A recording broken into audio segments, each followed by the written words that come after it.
আমার স্বামী এমনি যাইছে, আমি তো দেখছি এমনি যাইছে, আমার স্বামীর গন্ডগোল নাই কোনো।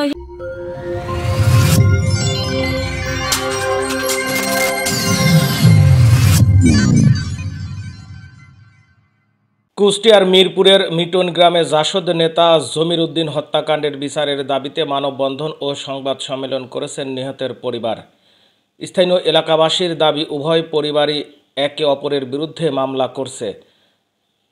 পরিবারের দাবি, 30শে জুন দুপুরে পূর্ব শত্রুতার জেরে ছাত্রদলের নেতা অনিক ও তার সহযোগীরা প্রকাশ্যে জমির উদ্দিনকে পিটিয়ে গুরুতর আহত করে।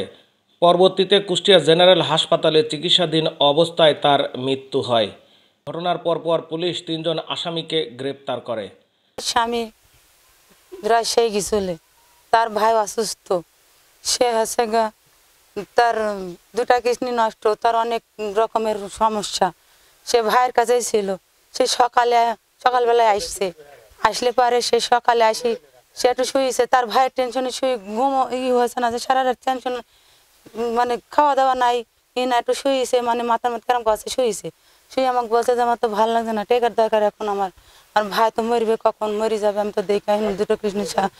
ডাক্তার এই কথা বলছে। সেখন আসে উঠে গোসল করে ভাত খাইলে কোনো রকম খাই, গোসল মোসল করি বারা চলে গেল। যাওয়ার পরে বলছে আমি টেকার দরকার, আমি টেকার খোঁজে দেখে আসি। আমার শাওরির জমি পাই, দত্তরি পাই, ওখানে গেছে রামনগর। সে রামনগর যাচ্ছিল হাইটি, যাই ওই পথের মাঝে এরকমই করেছে। সোমবারে, আজ থেকে 11 দিন হইল, মানে 10 দিন 11 দিন হইল। সেখানে যাই পথের মধ্যে আরাম হয়েছে। তাদেরকে অনুরোধ করেছে যে আমাকে আজকে কি অপরাধ, আমাকে ধরছি, তোরা আমার মারিসনি, আমি কি অপরাধ করলাম, আমাকে ছেড়ে দে, আমার ভাই অসুস্থ, আমার ভাই মরার অবস্থা, আমি টাকার খোঁজে যাইছি, আমি টাকা আনতে যাইছি, আমার রামনগর আমার মার জমি বাবু একটু টাকা পাবো, একটু টাকা আনতে যাইছি। তোরা ওখানে ধরেছিল অনেক, আর নাইম নামে 2টা ছেলে, আরো কে অনেকে বলে 6টা ছেলে বলে। সে তাদের এত অনুরোধ করেছে, তারা শুনিনি।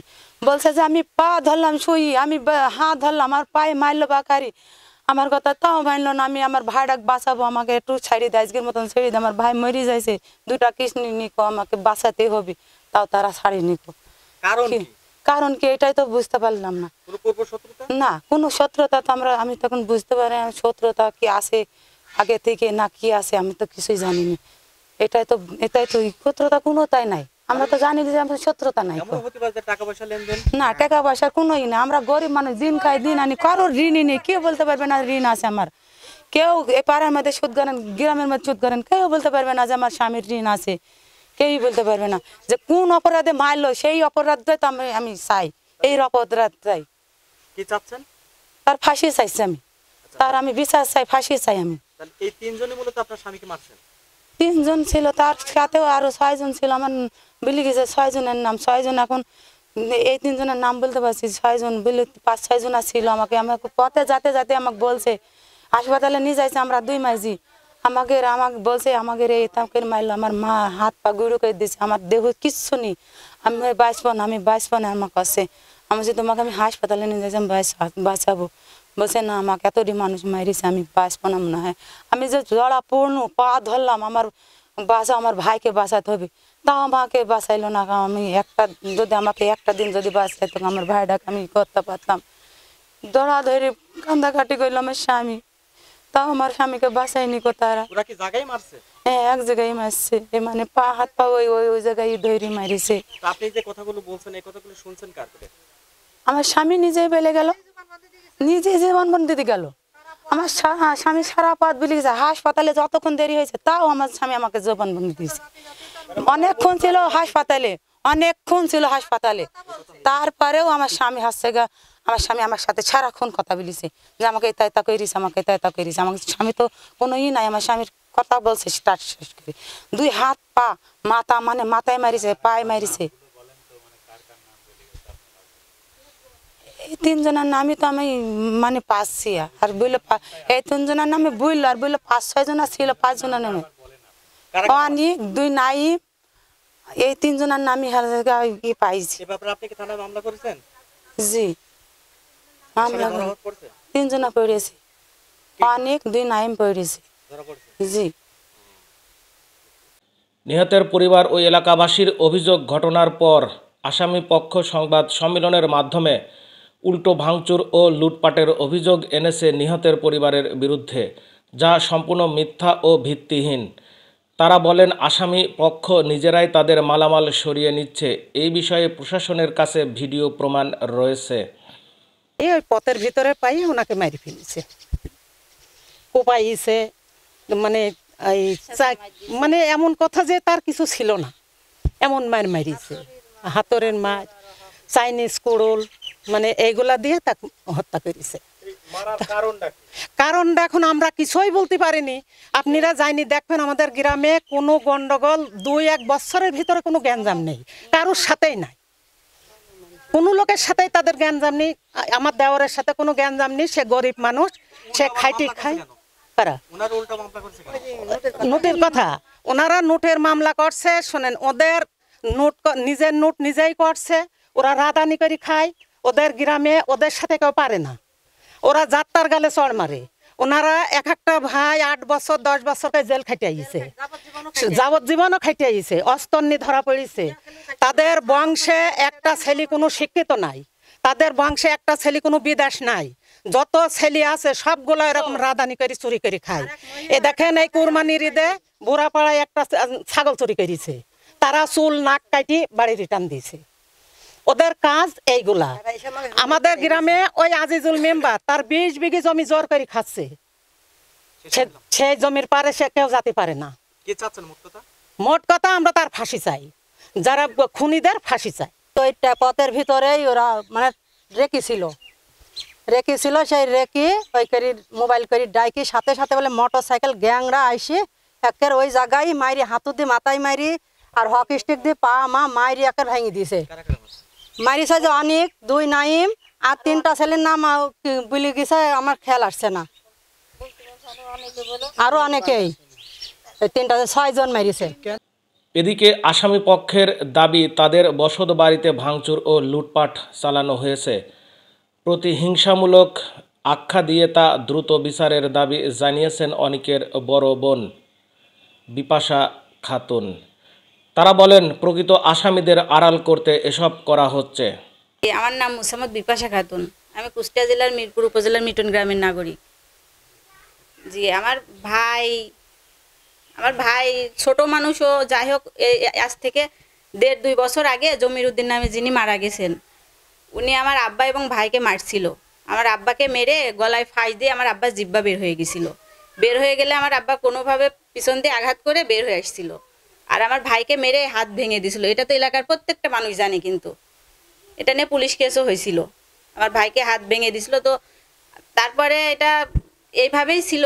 তো যেদিনে ঘটনাটা ঘটে গত 30 জুন আমার ভাই ঘরে শুয়েছিল। আমার ভাইকে একজন ফোন দিয়েছিল, ফোন দিয়ে ওরা আগে আক্রমণ করছিল, শুনলাম আমার ভাইয়ের নাকি গাড়ি নিয়ে যেতেছিল, ওরা গাড়ি ছিনতাই করে নিয়ে যেতেছিল। তখন ওরা ফোন দিলে আমার ভাই গিয়েছিল, গিয়ে ওরা শুধু 2 পায়ে আঘাত করছিল, ওরা শরীরের আর কোনো জায়গায় আঘাত করি নাই। ওরা মেরে চলে আসার পরে ওদের লোকজন নিয়ে গিয়ে আমাদের গ্রামে গিয়াস মোড় নামে একটি মোড় আছে, তো ওই মোড় থেকে ওরা 1 ঘন্টা ওখানে রেখে দিয়েছিল। ওরা হাসপাতালেও নিয়েছিল না, সঙ্গে সঙ্গে না নেওয়ার কারণে এখন আমরা তো ওখানে উপস্থিত ছিলাম না, তো যেটা শুনতে পারছি ওরা নাকি নিজেরা আঘাত করে হাসপাতালে নিয়ে গেছিল। অন্যান্য জায়গায় অন্য কোথাও ওনার আঘাত ছিল না, শুধু 2 পায়ে আর 1 হাতে। তো হাসপাতালে নিয়ে যাওয়ার পরে সন্ধ্যার পরে আমরা শুনতে পাচ্ছি যে উনি নাকি মারা গেছে। তো মারা যাওয়ার পরে আমার ভাই, যেহেতু আমার ভাইকে প্রধান আসামি করেছে, আমার ভাই তো ধরা পড়ছে, কিন্তু তারপরও ওরা আমার আত্মীয় স্বজন, আমার পরিবারের উপর, আত্মীয় স্বজন সবার উপরে ওরা প্রত্যেকটা রাত্রে ওরা বাড়িঘর ভাঙচুর, লুটপাট। আমার একটা চাষি আছে, আমার চাষিটার কানের দুল ছিঁড়ে কান ছিঁড়ে গেছে। আমার ওই চাষিও কিন্তু মামলা করছে।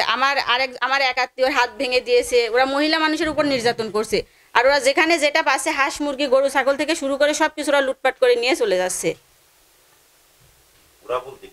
গ্রামের লোকজন, আমাদের গ্রামে ধরেন সমস্যা হয়েছে, আমাদের খান বংশ, এটা তখন বংশীয়ভাবে হয়ে গেছে, খান বংশ আর মণ্ডল বংশ। তো এখানে তৃতীয় পক্ষ চলে আসছে, বিশ্বাস সর্দার, এরা সব পুরনো জাসদ কর্মী। এই জাসদের লোকজনগুলো এগুলো করছে। আমাদের গ্রামে অনেক পুরনো জাসদ আছে। আমার ভাই বিএনপি করে, ছাত্র দলের নেতা, এই জন্য ওদের আমার ভাইয়ের উপর অনেক রাগ। এইভাবে আমার ভাইকে ওরা ফাঁসাচ্ছে আর এই ঘর বাড়ি ভাঙচুর করছে। আমি এখন বলতেছি ওরা যে লুটপাট করছে, বাড়ি ঘর ভাঙচুর করছে, ওরা যাতে এগুলো না করে, ওদের যাতে দ্রুত আইনের আওতায় নিয়ে আসা হোক। আর এই যে নিরীহ মানুষজনের ঘর বাড়ি ভাঙচুর করছে, আমাদের আত্মীয় স্বজন যারা আছে বাড়ি ঘর ভাঙচুর করছে, এদের যে ক্ষতিপূরণটা দেওয়া হোক ওদের আইনের আওতায় নিয়ে এসে। ওরা তো নিরীহ মানুষজনের উপর, অনেকের যারা আত্মীয় স্বজন আছে সবার উপর আঘাত আনছে, সবার বাড়ি ঘর ভাঙচুর করছে। আপনারা তো নিজেরাও গিয়ে মনে হয় দেখছেন, প্রত্যেকটা মানুষজনের ঘর বাড়ি ভাঙাচুরা, জিনিসপত্র। আমার চাচাদের বাড়ি বাজারের উপরে, ওরা যে দোকানপাটগুলো যেইভাবে ভাঙচুর করছে, দোকানে তো অনেক জিনিসপত্র থাকে, তো জিনিসপত্র সব নিয়ে গিয়ে ওরা আনন্দ উল্লাস করছে। আপনারা ওদের বিরুদ্ধে মামলা করলেন কেন? ওরা যে নিরীহ মানুষজনের ঘর বাড়ি ভাঙচুর করছে, আমরা এই জন্যই মামলা করছি। আমরা স্থানীয় এলাকাবাসীর সাথে কথা বলে যে বিষয়টা বুঝলাম যে তৃতীয় পক্ষ এখানে ভাঙছে। জি জি জি, তৃতীয় পক্ষ, ওরা জাসদ কর্মী সবাই আমাদের এলাকার। ভুক্তভোগী পরিবার না, ভুক্তভোগী পরিবারের এখানে কোনো দোষ নেই, ওরা কিছু করছে না। ভুক্তভোগী মামলা করছেন না, ওদের নামে মামলা হয় নাই। না, ও ভুক্তভোগীর নামে মামলা হয় নাই। না, ভুক্তভোগী পরিবারের নামে কোনো মামলা হয় নাই। 46 জন। এটা আমার কাগজটা দেখা লাগবে। জি জি জি জি জি, আমরা চাচ্ছি এটা বন্ধ হোক, ভাঙচুর লুটপাট এগুলো বন্ধ হোক। আর যে নিরীহ মানুষজনের এই যে কারোর গরু নিয়ে যাচ্ছে, কারো ছাগল নিয়ে যাচ্ছে, একটা ভাত খাবার প্লেটও নাই কারোর। জি জি, ওনাদের সঙ্গে 2 দিন আর কোনো কথা হয় নাই।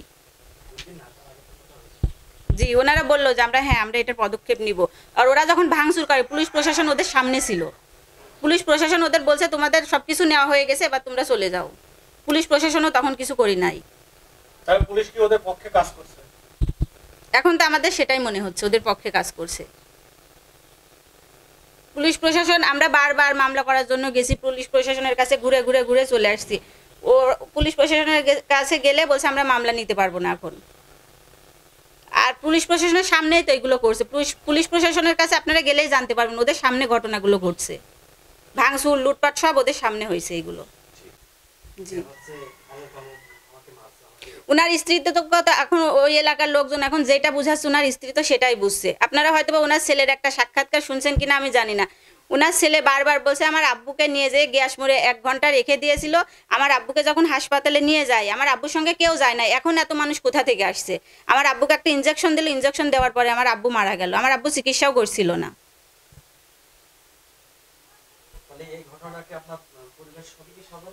আমার মনে হচ্ছে এই পরিবেশটা সম্পূর্ণটাই ওদের সাজানো। ওনার স্ত্রী তো বারবার বলছে যে আমার স্বামী যখন মারা যায় আমার স্বামীর সঙ্গে কেউ ছিল না, তখন আমার স্বামীকে আমি হাসপাতালে নিয়ে গেলাম, একটা লোক ছিল না। এখন এত তৃতীয় পক্ষে এত লোকজন কোথা থেকে আসছে?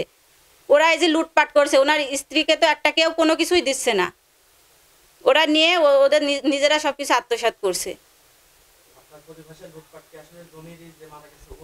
না না না, এগুলো আমাদের গ্রামের তৃতীয় পক্ষ, জাসদ গ্রুপের কিছু লোকজন আছে, ওরা করছে। আমি ওদের নামও জানি। যে ওনার একজনের নাম হচ্ছে মোহন, একজনের নাম সোমের, একজনের নাম গিয়াস, আর মাজেদ কানা, তারপরে হচ্ছে আরও অনেক লোকজন আছে ওদের সাথে। মিলন নামের একটা ছেলে, উনি নিজে আমার চাষির কান থেকে দুল ছিঁড়ে কান ছিঁড়ে নিয়ে চলে গেছে। এটা গ্রামে প্রত্যেকটা লোকজনই দেখছে, কিন্তু কারোর তো কিছু করার নেই এখানে। ওদের হাতে ধারালো অস্ত্র থাকছে, ওরা অস্ত্র গলায় বাঁধায় ওরা লুটপাট করছে, ওরা মহিলাদের নির্যাতন করছে। আপনাদের বাড়ির যে ভাঙচুর বা আসবাবপত্র আনুমানিক কত টাকা হতে পারে? আমি তো এটা ওইভাবে বলতে পারবো না, তবে আমার এটা তো গ্রামের সবাই জানে। আমার বাসায় অনেক ফার্নিচার ছিল, অনেক জিনিসপত্র ছিল, নিম্ন 50 লাখ টাকা তো হবেই যেগুলো ভাঙচুর হয়েছে। আমার বাসায় গরু ছিল, 10-12টা গরু ছিল, গরুগুলো নিয়ে গেছে, স্বর্ণালঙ্কার ছিল, ওরা সবই নিয়ে গেছে। জি জি, নগদ 20 লাখ টাকা ছিল ঘরে। আমার ভাই গরু নিয়ে গেছিল ঢাকায়, আমাদের গরুর ফার্ম আছে, ওই গরুর টাকাটা বাসায় ছিল, আমরা তো কিছু নিতে পারি নাই। আমার আব্বাকে মেরে পা ভেঙে দিছিল ওরা। আমার আব্বা ওরা যখন ওইভাবে সবাই মিলে চলে আসে, আমার আব্বা যেতে আমার আব্বার পা ভেঙে গেছিল। তাহলে আপনি বলতে চাচ্ছেন যে আপনার ভাই এই হত্যাকাণ্ডের সাথে জড়িত না? না, আমি এটা বলবো না যে আমার ভাই জড়িত না, আমার ভাই ছিল ওখানে, আমার ভাই ছিল, কিন্তু ওরা যে আমার ভাই ওইভাবে মারি নাই ওদের। আমার ভাই শুধু 2 পায়ে আঘাত করেছিল, আমার ভাইয়ের সঙ্গে আরো লোকজন ছিল, আমার ভাই নিজেও আঘাত করি নাই, ওখানে আরো লোকজন ছিল, আমার ভাইকে ফোন দিয়ে ডেকে নিয়ে যাওয়া হয়েছিল।